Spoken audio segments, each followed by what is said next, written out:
Hi, welcome to another episode of Hot Takes. Now, we know the BBC are not entirely reliable when it comes to news.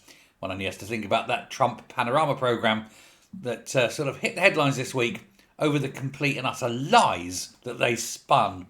The bias, the hate, the lies, the misinformation, the disinformation. It's quite clear the BBC cannot be trusted on anything. And in fact, so long now has the BBC been mistrusted, it's actually had to go out and form its own thing called BBC Verify. This is where anything that anyone said who was vaguely on the right would be investigated to show that it was thoroughly right or thoroughly wrong, or this has been investigated. We've found that this person lied. But they're only really checking people on the right. They're not checking themselves, that's for sure. Or they would have maybe picked up on the panorama lies.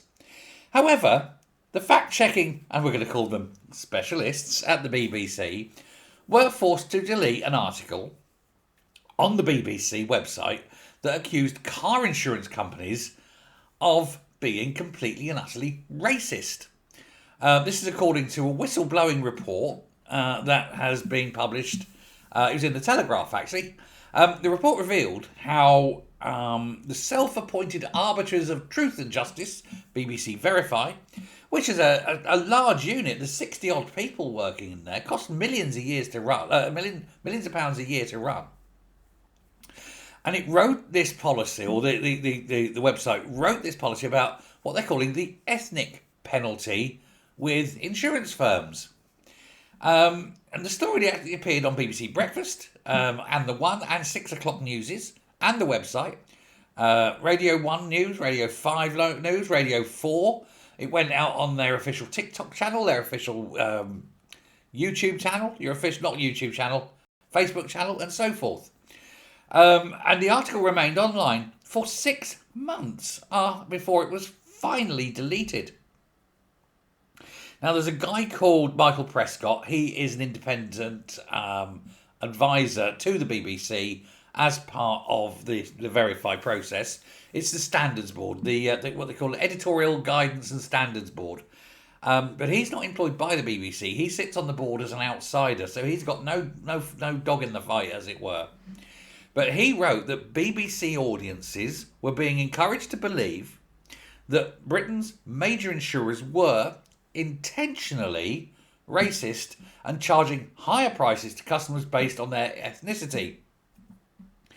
He continued that, for me, he said, it was hard to imagine that United Kingdom FTSE registered companies, all their executive teams, or managing director or anything, they would not conceive of this.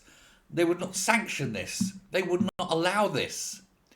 To be seen to be charging ethnics more than white British. He said it's just not going to happen. He says, and when he spoke to these companies, they absolutely denied it.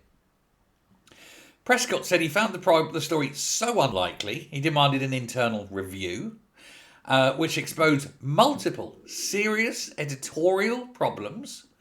And when he took this to sort of the board, the top brass there at the BBC, they were informed all of this, and the only direct references were to a phantom ethnic penalty were cut from the website. That was the only thing they cut. However, eventually it was determined that the whole article was so bad and so bogus and so filled with utter shite that they had to eventually remove it from the website and hope that nobody had recorded the news. Nobody was disciplined. Nobody lost their job. Nobody was even told don't do it again. And this is the work of a team that sits there trying to expose everyone on the right for being the liars they are. Interesting, isn't it? Yet they won't expose the BBC for making up shit about Trump. But isn't it great? What a wonderful way to end the night on, where the BBC finally have to verify themselves and were found wanting. Bye. Have a great night.